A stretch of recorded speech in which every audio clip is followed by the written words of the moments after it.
Assalamualaikum warahmatullahi wabarakatuh. Waalaikumsalam warahmatullahi wabarakatuh.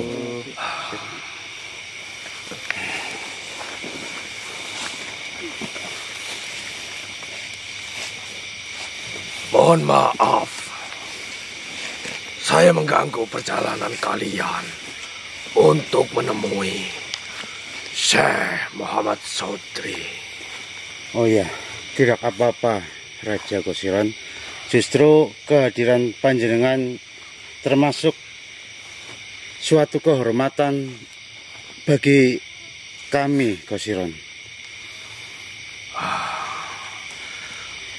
Ketulusanmu telah memancarkan cahaya terang yang sampai ke dimensi kami.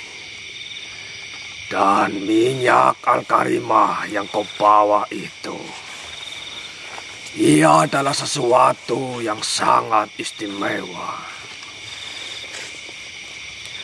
Dan Eyang Kiswan benar, ia adalah wasilah yang mulia.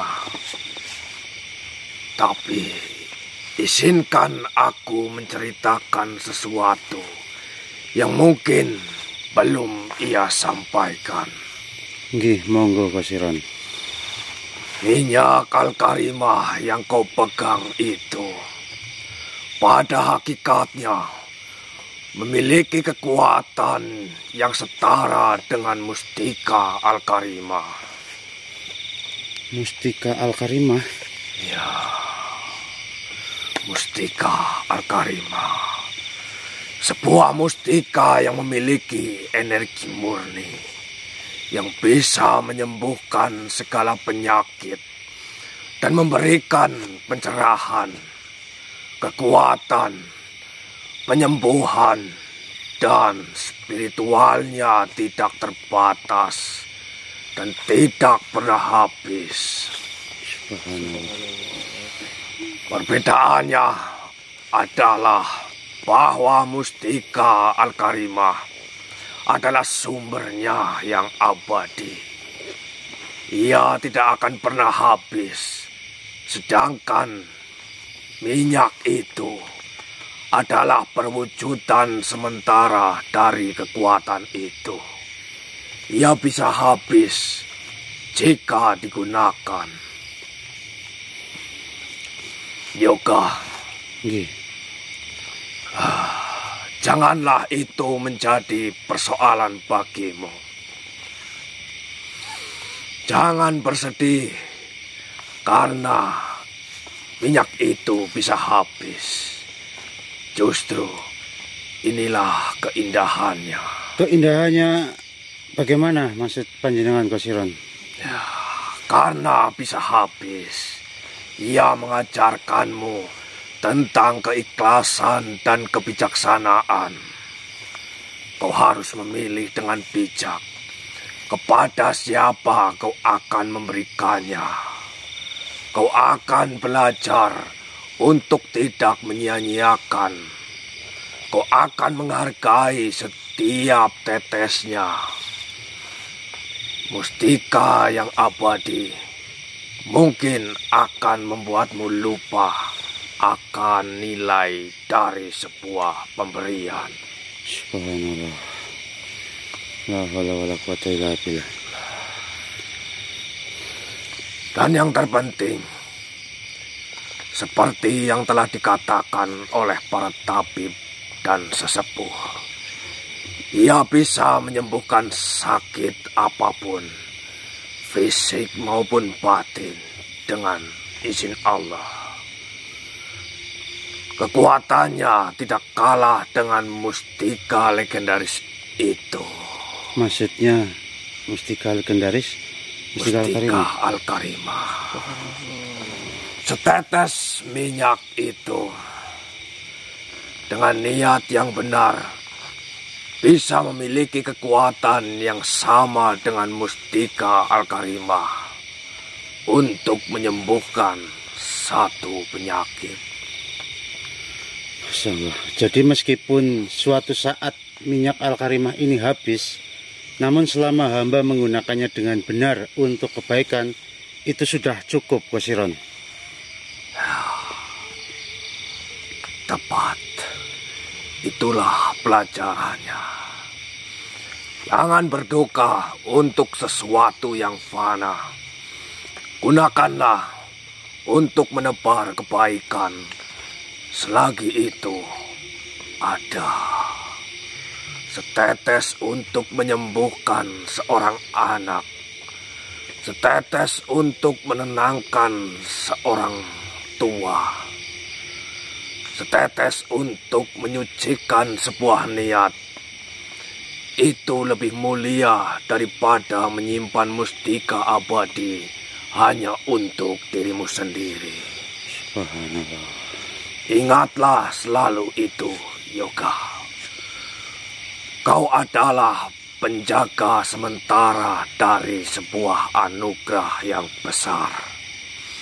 Jadikanlah habisnya minyak itu karena telah menyembuhkan dan membantu banyak orang, bukan karena menguap sia-sia.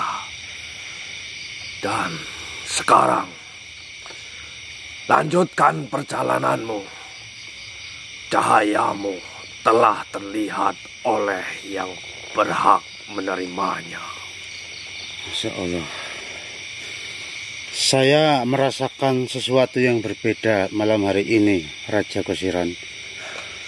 Tidak seperti biasanya panjenengan sebijaksana ini. Apa yang terjadi pada diri panjenengan, Raja Kosiron, sehingga malam hari ini saya merasakan perbedaan yang luar biasa. Saya melihat panjenengan sangat-sangat bijaksana.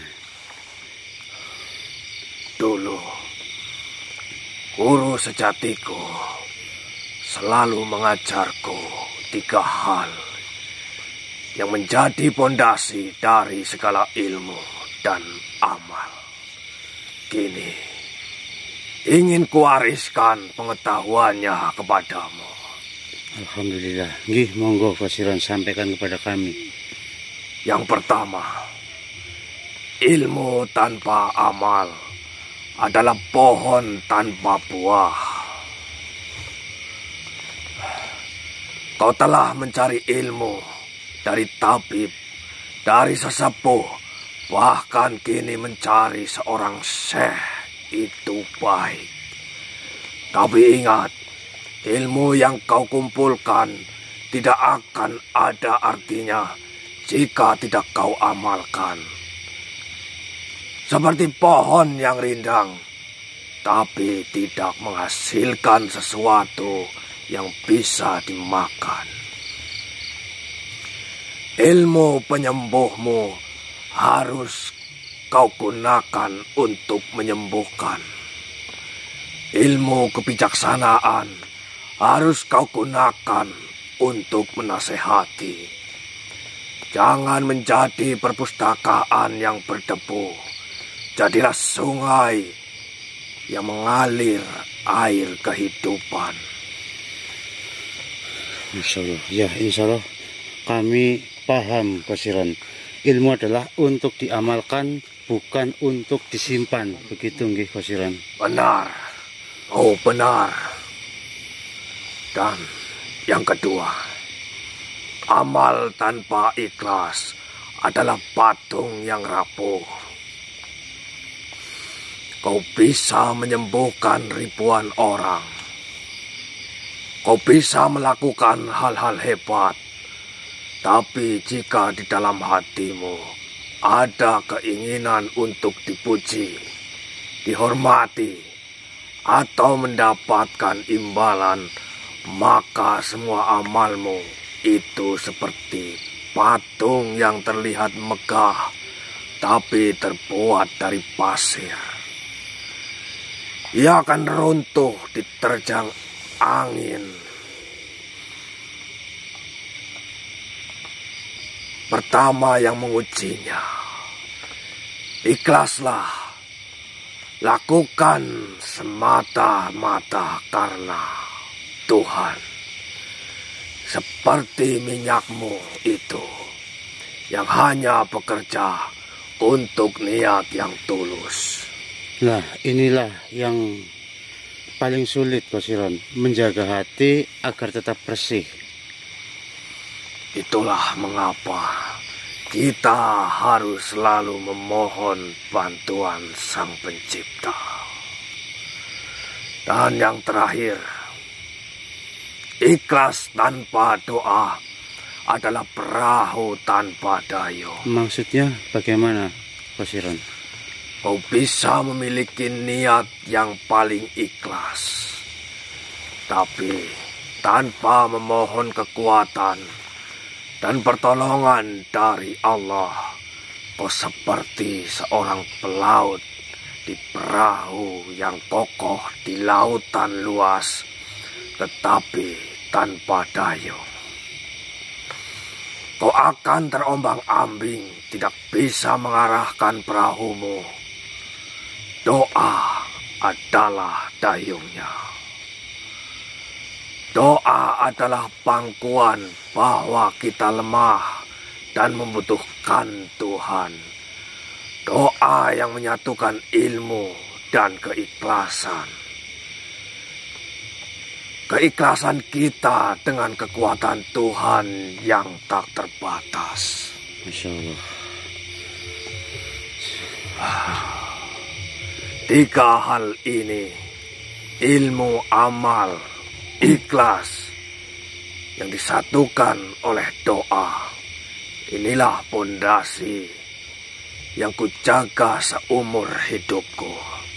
Dan kini kuserahkan pedoman ini kepadamu. Subhanallah. Ilmu, amal, ikhlas, dan doa. Subhanallah. Warisan ini lebih berharga, Kosiron. Masya Allah. Gunakanlah pedoman itu dalam pencarianmu, dalam penyembuhanmu, dan dalam hidupmu. Selamat berjalan, Yoga. Cahaya untukmu. Masya Allah. Sebentar, Raja Kosiron. Saya mohon maaf jika pertanyaan hamba ini lancang. Karena panjenengan malam hari ini sangat berbeda, sangat bijaksana. Sehingga malam hari ini juga saya ingin mempertanyakan yang mungkin seharusnya tidak dipertanyakan. Silakan. Sekali lagi saya mohon maaf jika pertanyaan saya ini lancang, Kosiron. Tapi melihat kebijaksanaan dan kekuatan panjenengan, saya penasaran. Kosiron sudah hampir memiliki segalanya. Menguasai ilmu yang dalam, dihormati oleh makhluk di banyak alam. Saya mengenal Kosiron dari sebelum menjadi raja hingga akhirnya menjadi raja. Ya. Tapi kenapa saya merasa ada kesendirian? Masa ya seorang raja seperti panjenengan, Kosiron, tidak, mohon maaf sekali lagi, tidak memiliki seorang ratu. Jadi saya ingin tahu alasannya mengapa itu, Kosiron. Pertanyaanmu bukanlah kelancangan, tetapi sebuah kejujuran yang lahir dari matamu yang tajam. Memang matamu memiliki segalanya, berarti memiliki pasangan, memiliki mahkota, memiliki istana. Tapi izinkan aku bertanya, untuk apa memiliki pasangan jika hatimu belum bisa menjadi tempat yang tenang baginya? Subhanallah. Cinta bukanlah tentang menemukan seseorang yang sempurna untuk dinikahi. Itu adalah ilusi. Cinta sejati adalah tentang menemukan seseorang yang membuatmu ingin menjadi lebih sempurna demi kebahagiaannya, dan dia pun melakukan hal yang sama untukmu. Aku belum memiliki, dan aku memilih untuk tidak setengah-setengah. Seorang ratu bukanlah perhiasan untuk melengkapi singgasana. Betul. Dia adalah mitra sejiwa yang akan membagi beban kerajaan alam yang kupimpin, yang akan memahami ketika aku harus menghilang untuk menjaga keseimbangan, yang kekuatannya akan melengkapi kelemahanku, dan begitu juga sebaliknya. Nggih, Kosiron. Masyaallah.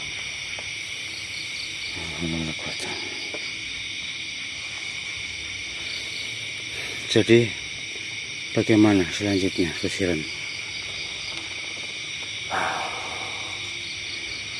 Jadi jawabannya, aku tidak mengejar cinta.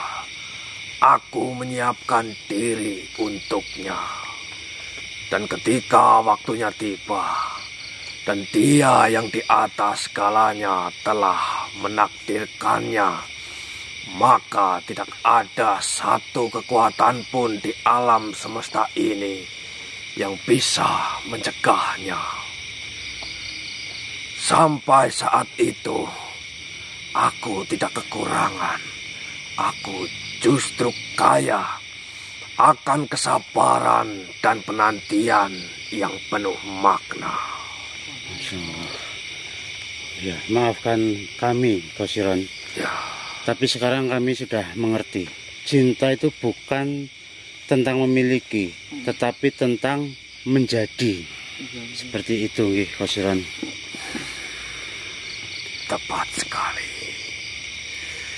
Ingatlah, itu dalam perjalananmu. Jangan terburu-buru. Pertama, jadilah lahan yang subur, maka benih yang tepat akan datang dengan sendirinya. Dan sekarang, lanjutkan perjalanan kalian. Ataukah mungkin masih ada hal lain yang ingin kalian pertanyakan? Saya rasa sih cukup, Raja Kosiron. Dan kami akan melanjutkan perjalanan untuk menemui Syekh Muhammad Chaudhry. Ya. Sekali lagi saya mohon maaf atas kelancangan kami tadi, Kosiron. Mudah-mudahan apa yang jenengan nantikan bisa segera didapatkan. Amin. Kalian manusia-manusia baik. Saya yakin kalian dalam setiap langkahnya akan mendapat kemudahan. Amin. Baiklah, saya pamit. Assalamualaikum warahmatullahi wabarakatuh. Waalaikumsalam warahmatullahi wabarakatuh. Ya teman-teman ya, jadi kami di sini sedang dalam perjalanan untuk mencari Syekh Muhammad Chaudhry. Namun dalam perjalanan tiba-tiba tadi Kosiron masuk dan kami pun sebenarnya belum sempat pembukaan juga ya. Iya.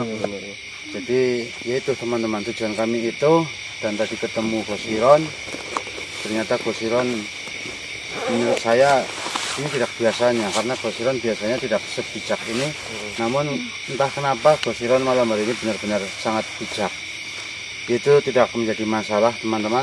Yang terpenting pada malam hari ini kita harus segera bertemu dengan Syekh Muhammad Sodri, dan apa yang akan terjadi nanti ketika kami sudah bertemu dengannya, ya mudah-mudahan sih tidak ada masalah-masalah ataupun ujian-ujian.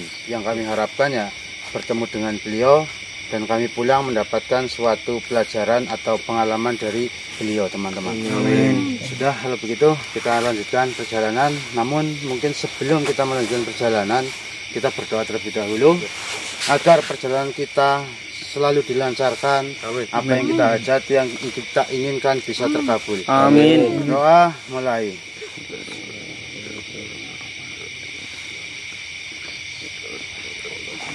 Bismillah. Wala quwata illa billah.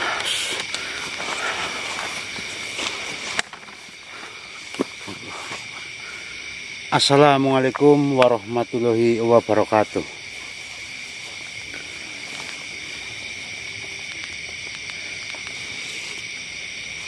Mohon maaf, panjenengan ini siapa? Ya, kami rombongan sedang mencari sosok yang bernama Syekh Muhammad Sodri.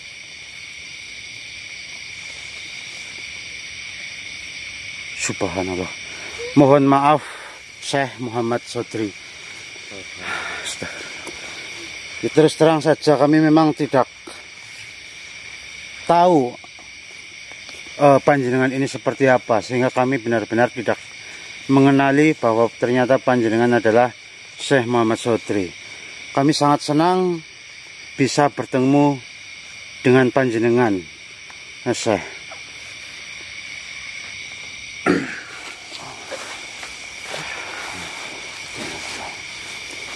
Insyaallah. Pertanyaan besarmu telah sampai kepadaku. Bahkan sebelum kau mengucapkannya, kau ingin tahu tentang tugas dan perjalanan yang sebenarnya, bukan? Iya, Syekh. Semua yang kami alami menyelamatkan Pangeran Arta, lalu membuat minyak Al-Karimah, terus pertemuan kami dengan para sesepuh, lalu apakah itu semua adalah bagian dari sebuah tugas atau sebenarnya hanya kebetulan saja, Syekh? Tidak. Sebenarnya tidak. Tidak ada yang namanya kebetulan dalam titian takdir ilahi. Setiap langkah kakimu, setiap rintangan yang kau hadapi, setiap pertolongan yang kau terima adalah bagian dari perjalanan untuk membawamu ke sini. Kehadapanmu dalam keadaan yang sudah dipersiapkan. Dipersiapkan untuk apa maksudnya, Syekh? Dipersiapkan untuk menerima. Ilmu bukanlah seperti air yang bisa dituang begitu saja ke dalam gelas yang kotor. Gelasnya harus dibersihkan terlebih dahulu. Perjalananmu, Yoga, dan juga temanmu adalah proses pembersihan gelas jiwamu. Kau lihat air yang menetes, bukankah jernih? Untuk sampai bisa sejernih ini, dia telah melalui perjalanan panjang, menguap dari laut menjadi awan, tertiup angin dan menjadi hujan, disaring oleh bebatuan dan juga tanah, hingga akhirnya mengalir di sini. Perjalananmu sama seperti air. Yes. Menyelamatkan Pangeran Arta, mengajarkanmu belas kasih dan keberanian.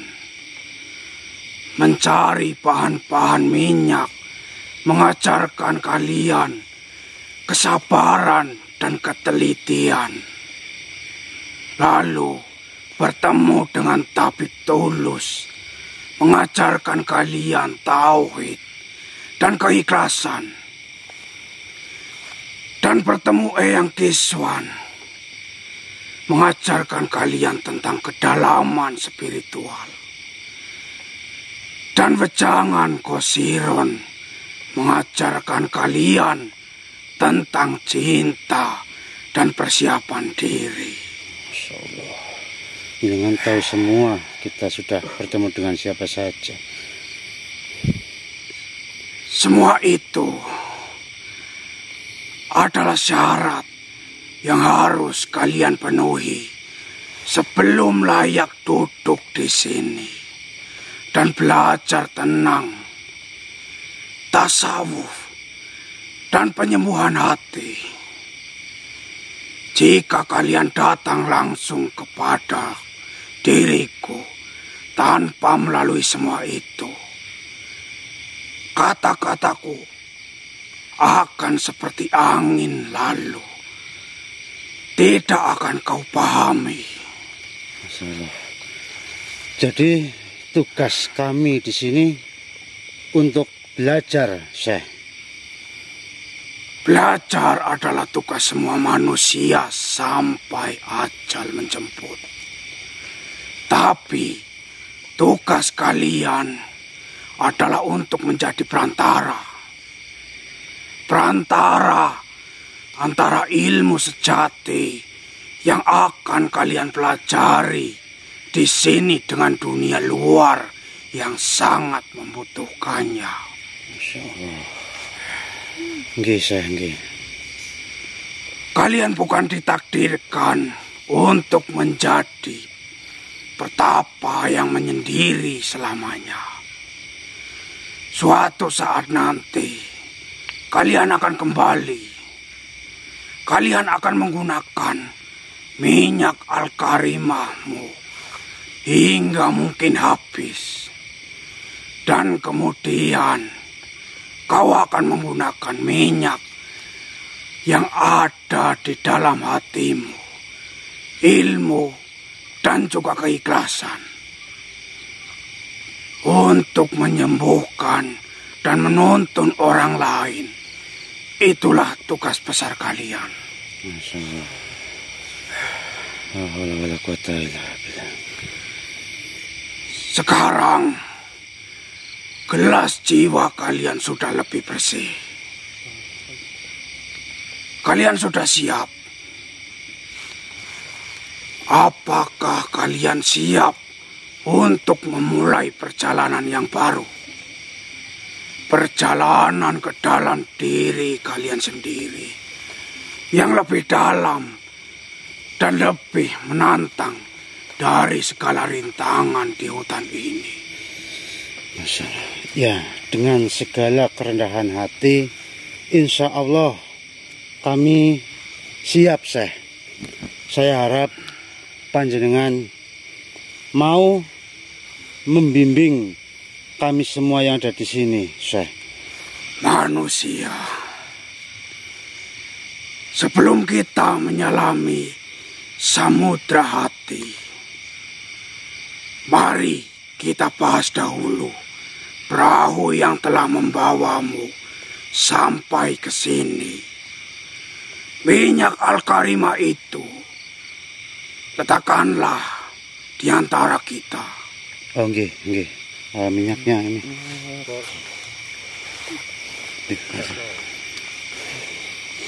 Ya dipegang aja di sini, nggak apa-apa ya. Lalu bagaimana, Syekh? Minyak itu adalah manifestasi yang langka. Banyak yang membicarakan kekuatannya untuk menyembuhkan, tapi sedikit yang memahami hakikatnya yang sebenarnya. Masya Allah. Nggih, Syekh. Pertama, Dia bernama Al-Karimah. Namun bukan berasal dari bahannya, tapi dari niat yang mulia menyatu dalam setiap tetesnya. Niatmu, niat tabib tulus, niat kakek mulalwar, bahkan doa-doa dari para penjaga diri kalian. Itulah yang mengubah ramuan biasa menjadi sesuatu yang karim atau mulia. Oh, nggih, Syekh. Jadi kekuatannya berasal dari niat, nggih, Syekh. Tepat. Niat adalah rohnya. Bahkan bahan-bahan hanyalah jasad. Seperti tubuh manusia tanpa roh, dia hanyalah tanah. Minyak ini berdaya karena kehidupan oleh roh niat yang ikhlas dan tujuan yang lurus. Berarti minyak ini dihidupkan karena niat yang ikhlas dan tujuan yang lurus, nggih, Syekh. Benar sekali. Manfaatnya pun berlapis-lapis. Jauh melampaui menyembuhkan penyakit fisik. Bolehkah panjenengan menjelaskan tentang minyak Al-Karimah? Sebagai apa saja atau untuk apa saja agar kami bisa mengerti dan tidak menyalahgunakan, Syekh. Yang pertama, penyembuh lahir dan batin. Lapisan paling dasar adalah menyembuhkan penyakit jasmani. Seperti yang kau lihat pada Pangeran Arta. Tapi dia juga menyembuhkan luka batin, kegelisahan, kesedihan yang dalam dan kegelapan jiwa. Aromanya yang harum adalah doa yang menenangkan hati. Kedua, pengingat akan kasih. Pengingat akan kasih sayangnya. Setiap kali kau menggunakannya, dia mengingatkan bahwa Allah itu Al-Karim, yang maha mulia, lagi maha pemberi. Penyembuhan itu datang darinya. Minyak ini hanyalah bukti kasih sayangnya yang diwujudkan melalui tangan-tangan yang ikhlas. Masya Allah. Nggih, Syekh. Ketika pemurnian niat seperti yang dikatakan Qasiron, dia adalah cermin. Sebelum menggunakannya, kau akan terdorong untuk memeriksa hatimu. Apakah aku melakukannya karenanya atau karena yang lain? Ini adalah latihan mujahadah an-nafs. Bersungguh-sungguh melawan hawa nafsu yang sangat ampuh. Masya Allah. Yang keempat, penghubung silaturahmi. Dia telah menghubungkanmu dengan banyak kekasih Allah.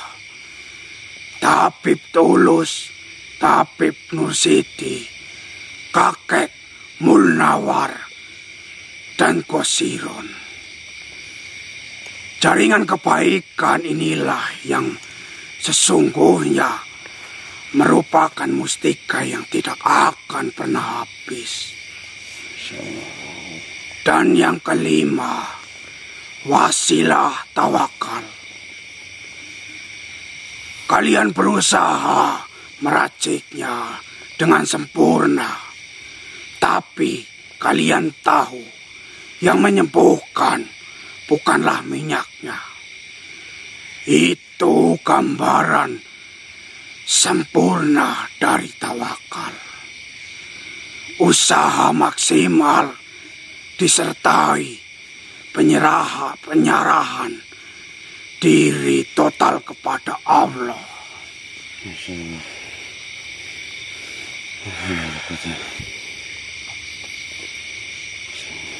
Jadi seperti itu, Syekh. Alhamdulillah, Syekh. Sekarang kami mulai mengerti. Ini bukan tentang akhir, tentang minyak yang habis, namun ini tentang awal, tentang bekal yang telah diberikan untuk perjalanan yang lebih panjang. Subhanallah. Benar manusia. Itulah pelajaran pertama kita. Hakikat dari segala sesuatu. Sekarang kita siap untuk menyelam lebih dalam.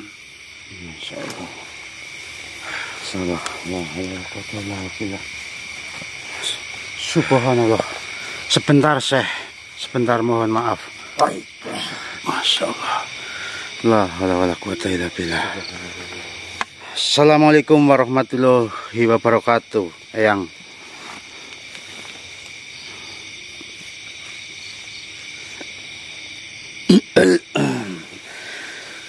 Assalamualaikum warahmatullahi wabarakatuh. Waalaikumsalam warahmatullahi wabarakatuh. Sotri, Baiklah Kanjeng Sunan. kembalilah kau. Baiklah. Assalamualaikum warahmatullahi wabarakatuh. Waalaikumsalam warahmatullahi wabarakatuh. Kalian mau di mana? Masuki.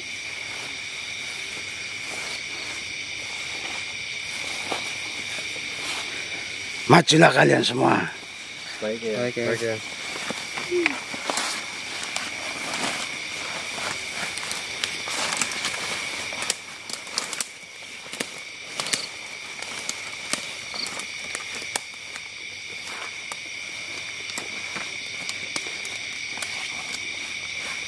Minyak Al-Karimah.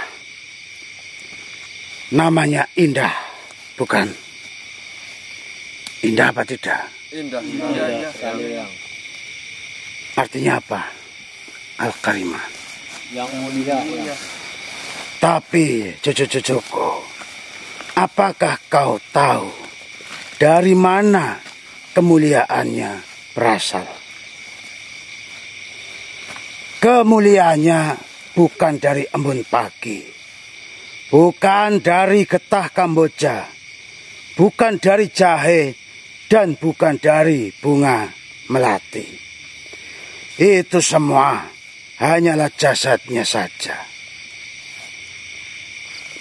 Ruhnya adalah doa dan niat yang tulus yang menyertai pembuatnya. Setiap tetesnya mengandung bismillah, tabib tulus. Ketekunannya restu kakek Mulnawar dan perlindungannya Gosiron.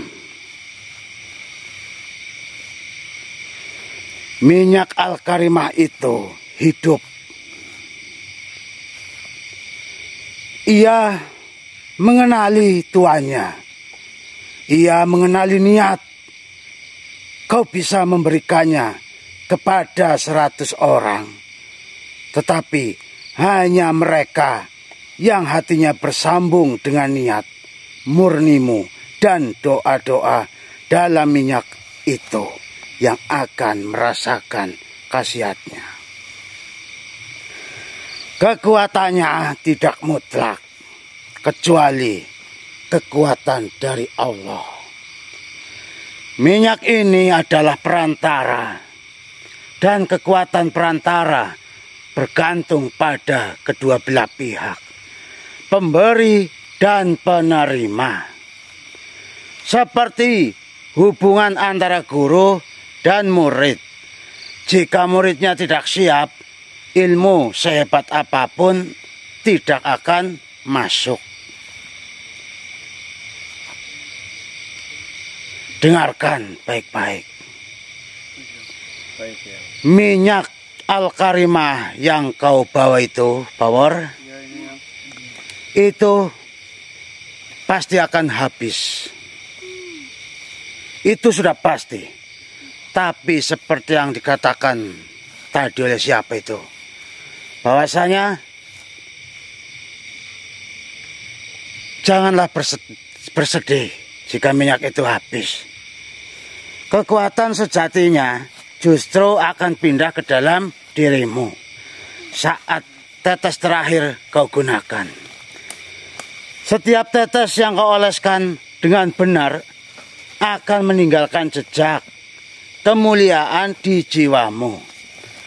Saat minyaknya habis, justru saat itulah kau akan menjadi minyak Al-Karimah yang berjalan. Kau akan bisa menyembuhkan dengan sentuhan, dengan doa, dengan niatmu sendiri, karena kau telah memahami rohnya.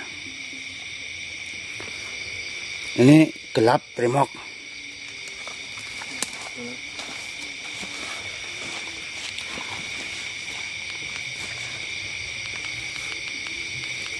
Nah, kan kelihatan congornya Tople itu. Ini udah, Yang? Sudah. Gunakanlah dengan bijak. Tetapi jangan pula boros-boros. Ada satu hal terakhir, Tople. Ya. Bawor, dengarkan baik-baik. Ada satu hal terakhir yang harus kalian mengerti. Mengapa minyak ini ada? Mengapa, Tople? Kenapa? Ditanya malah nanya. Iya. Karena belum tahu, Yang. Mustika Al-Karimah itu abadi, sempurna, dan penuh kekuatan. Tapi, Tople, apakah setiap manusia bisa memiliki mustika yang abadi itu? Mustika Al-Karimah. Tentu saja tidak, ya. Mustika itu seperti pedang bermata dua di tangan yang bijak dan suci. Ia bisa menyembuhkan dunia, tapi di tangan yang tamak dan jahat, ia bisa menghancurkannya. Ia membutuhkan penjaga yang luar biasa. Lalu bagaimana dengan umat manusia yang biasa saja, yang hatinya baik, tetapi masih memiliki kelemahan, yang ingin menyembuhkan keluarganya yang sakit, tetapi tidak memiliki uang, tidak memiliki kekuatan untuk memiliki atau menjaga mustika. Itulah alasannya mengapa minyak Al-Karimah ada. Minyak Al-Karimah ini adalah anugerah. Ia adalah perwujudan dari rahmat Allah yang ingin dijangkau oleh semua kalangan. Ia tidak abadi. Ia bisa habis, sehingga tidak akan menggoda keserakahan. Kekuatannya terbatas per tetesnya, sehingga membuat penggunanya bijaksana. Dan yang terpenting, ia hanya bekerja dengan niat yang tulus sehingga melatih keikhlasan. Coba kamu Tople, bayangkan Bayangkan apa? Apa yang? Bayangkan seorang yang miskin, yang tulus ingin menyembuhkan anaknya, ingin merasakan manfaatnya. Seseorang ibu yang putus asa merawat suaminya yang sakit, bisa merasakan keajaibannya. Mereka tidak perlu menjadi petapa atau pahlawan. Mereka hanya perlu memiliki hati yang bersih dan keyakinan yang kuat. Mustika adalah untuk sang raja, sang penyempurna. Sedangkan minyak adalah untuk rakyat, untuk kita semua.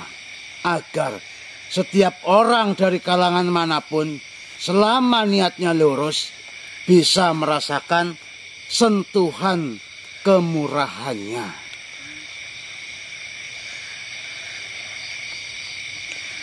Jadi, semua ini untuk kemaslahatan umat, cucuku.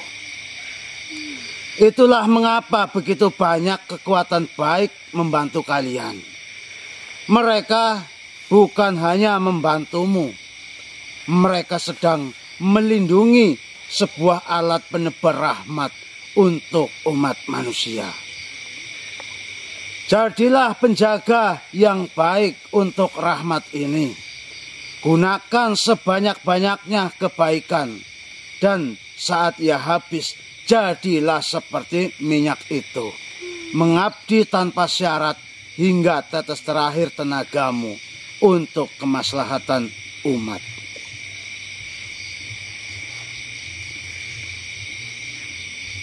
Cucu-cucuku, penjelasan yang saya sampaikan tadi masih terlalu tinggi. Izinkan saya memberikan contoh yang nyata. Dengan senang hati yang. Agar kalian benar-benar paham bagaimana minyak ini harus kalian pergunakan untuk mereka yang tidak punya apa-apa. Bayangkan seorang ibu tua.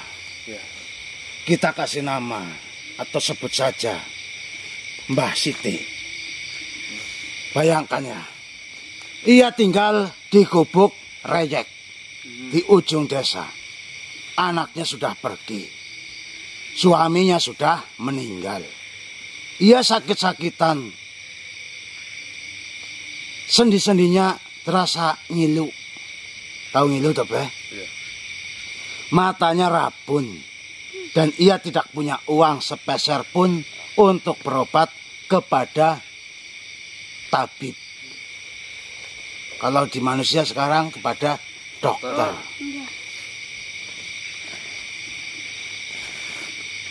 Jika kau datang kepadanya dengan membawa mustika Al-Karimah, apa yang akan terjadi? Mungkin ia akan takut. Ia akan merasa tidak layak. Atau yang lebih buruknya, berita akan menyebar dan orang-orang serakah akan datang merampas mustika itu dari Mbah Siti. Bahkan mungkin bisa menyakitinya. Itu jika kalian datang membawa mustika Al-Karimah.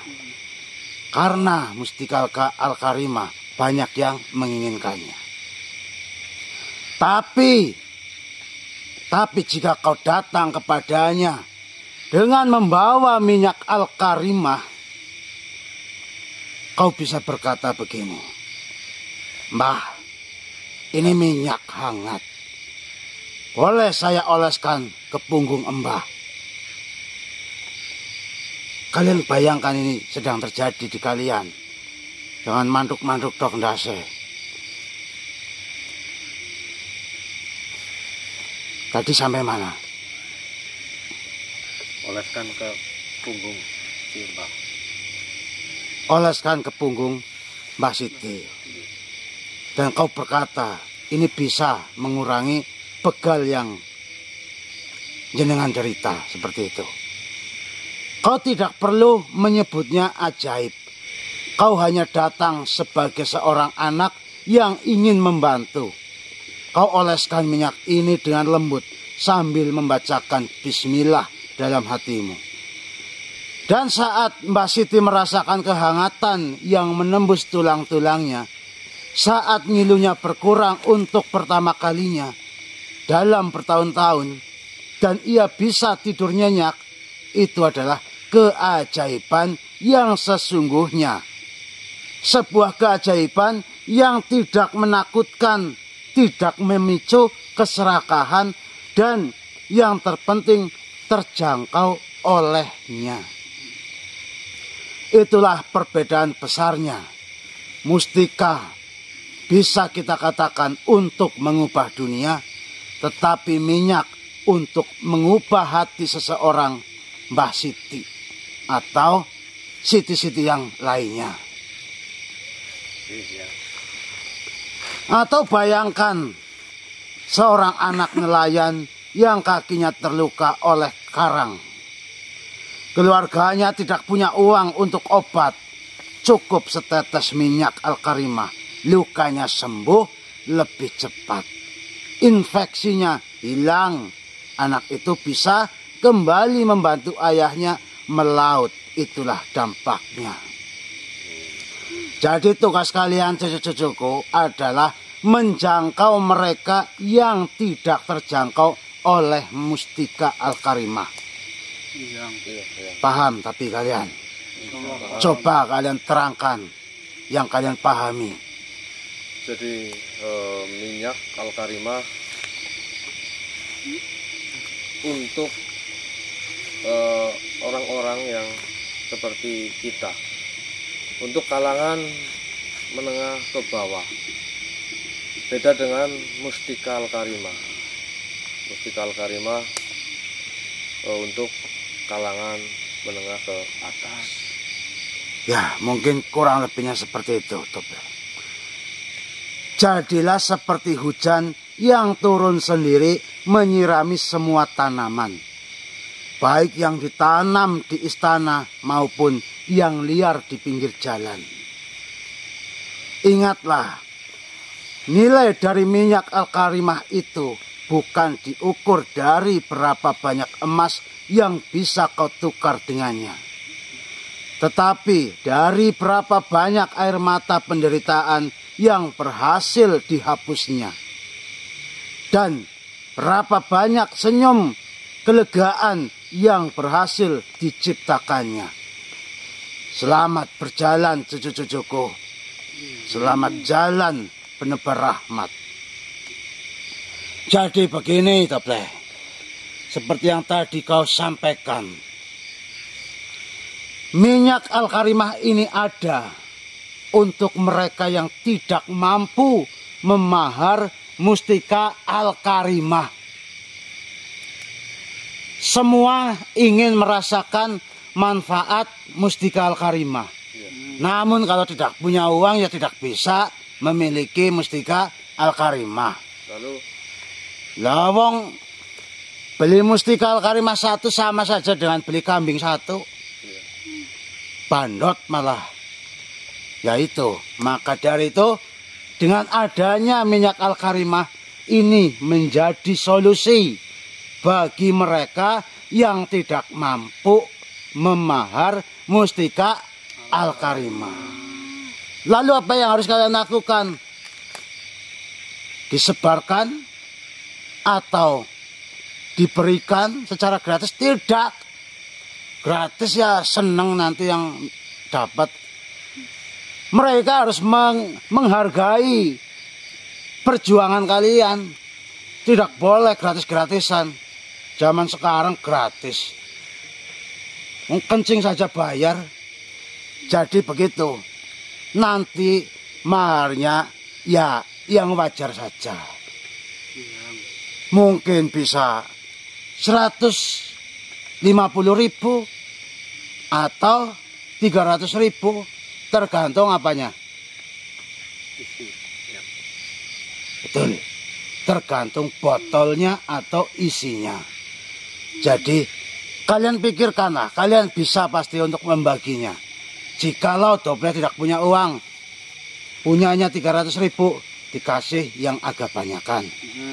Lalu si Trimok tidak punya uang tapi punya tabungan hanya 150, ya dikasih yang lebih kecil dari yang dikasihkan ke Doble. Paham kalian? Jadi ini cucu-cucuku yang tidak mampu untuk memiliki atau memahar mustika Al-Karimah. Inilah jawaban dari doa-doa kalian semua. Minyak Al-Karimah ini sengaja diciptakan untuk kalian semua. Namun ingat, tidak gratis. Lah ini mereka-mereka yang di depan saya ini kan berjuang mati-matian, berdarah, berkorban penuh jiwa dan raga. Jadi bentuk penghargaan kepada mereka-mereka ini ya tidak gratis. Dan perlu kalian ketahui juga cucu-cucuku, meskipun kalian membayar atau memahar, itu uangnya tidak dimakan oleh Doble, tidak dimakan oleh Caplang, tapi dikemanakan, Doble? Untuk membantu orang-orang yang kurang mampu, untuk membantu pembangunan tempat ibadah, seperti itu, yang sebagian, iya. tidak semua. Jadi seperti itu, cucu-cucuku. Ya saya rasa kalian ini adalah orang-orang yang pintar. Jadi apa yang saya katakan seharusnya kalian paham dan mengerti apa yang nanti harus kalian lakukan ketika minyak Al-Karimah ini sudah siap untuk dibagikan. Ada berapa itu minyaknya? 9 wadah. 9 wadah. Itu kalau dibagi-bagi di botol kecil-kecil kan bisa jadi banyak. Diutamakan yang belum memiliki mustika Al-Karimah. Lalu bagaimana dengan yang sudah memiliki mustika Al-Karimah? Apa diperbolehkan?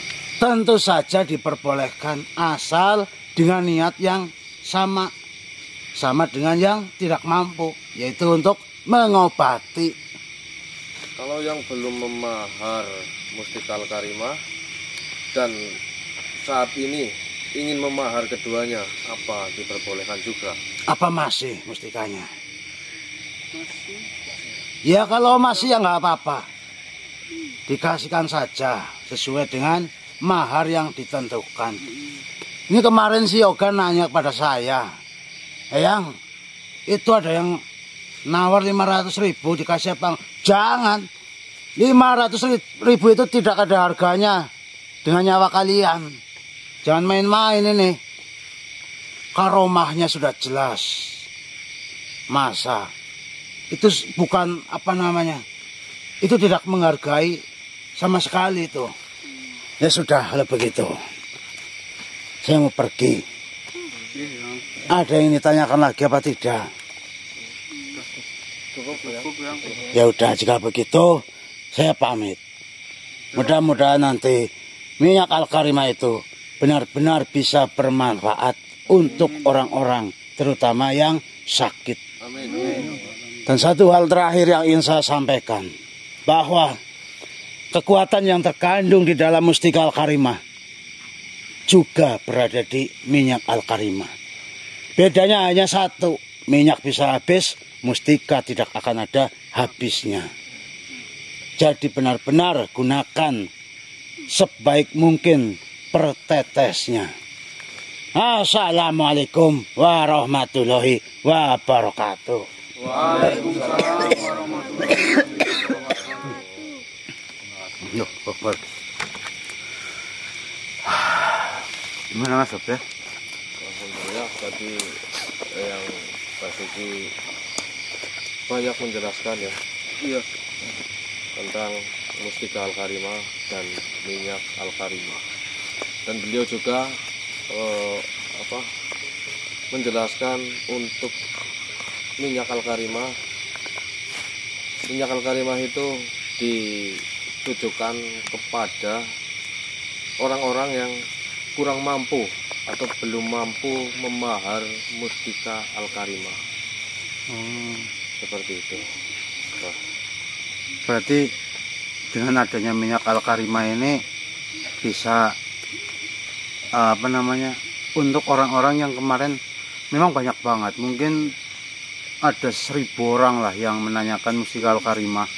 Tapi kan yang pertama kita pilih-pilih orangnya, lalu barangnya juga nggak sampai 100, sedangkan yang nanya ribuan. Jadi ya mohon maaf karena banyak yang WA sampai sekarang belum dibuka. Malah ada yang sudah transfer tapi belum kebuka, ya nanti dikembalikan uangnya. Terus minyak ini maksudnya berarti untuk yang belum memiliki mustika al-karimah gitu. Tapi untuk yang sudah memiliki juga diperbolehkan memiliki juga minyak al-karimah ini. Ya memang saya juga pernah bertanya kepada yang Basuki, tapi tidak mengenai minyak seperti ini. Pada saat itulah di awal-awal kita selesai misi mustika al-karimah, karena banyak sekali yang benar-benar tidak mampu mahar 3 juta atau berapa, itu dia malah kayak saya punyanya uang 500.000, 1.200.000. Lalu saya berbicara atau ngeluh kepada yang Basuki bahwa banyak sekali orang-orang malah yang ingin rendamannya air mustika al-karimah saja. Saya minta solusi kepada beliau dan kemungkinan besar ya ini jawabannya, minyak al-karimah. Ini udah berarti lah. Terus bagaimana dengan Syekh Muhammad Sodri yang kita cari selama ini? Lah, terus urusannya dengan beliau apa? Karena yang Basuki datang Nah, ketika yang Basuki datang, terus disuruh pergi. oh berarti kesimpulannya yaitu sebenarnya kita sudah ditakdirkan untuk, ya mohon maaf ini bisa dikatakan menciptakan minyak al-karimah melalui berbagai macam proses yang ibaratnya perfilman ini seolah-olah dalam perjalanan kita menemukan orang yang sakit, kita berhenti lalu berusaha untuk mencarikan obatnya, dan ternyata obat itulah yang jadi tujuan kita atau tugas utamanya kita. Jadi kita benar-benar tidak menyangka bahwasanya tugas dari Eyang Basuki ya sebenarnya kalau bisa dikatakan dari awal ya buatkan minyak al-karimah ini untuk menyembuhkan anak raja yang terasingkan. Mungkin kan seperti itu. Namun kan kita tahu sendiri tugas dari Eyang Basuki tidak pernah jelas tapi tepat sasaran. Ya seperti ini contohnya, berarti kan ini beratnya solusi bagi yang ya mohon maaf mungkin tidak mampu untuk memiliki mustika al-karimah. Ya sudah loh, begitu kita berarti sudah bisa pulang. Ya sudah, mungkin teman-teman ini ada yang mau disampaikan lagi apa enggak? Baik, kalau cukup mungkin teman-teman ya, alhamdulillah pada malam hari ini saya nggak tahu malam apa ya, kayaknya di bawah sana pedesaan ramai banget. Iya.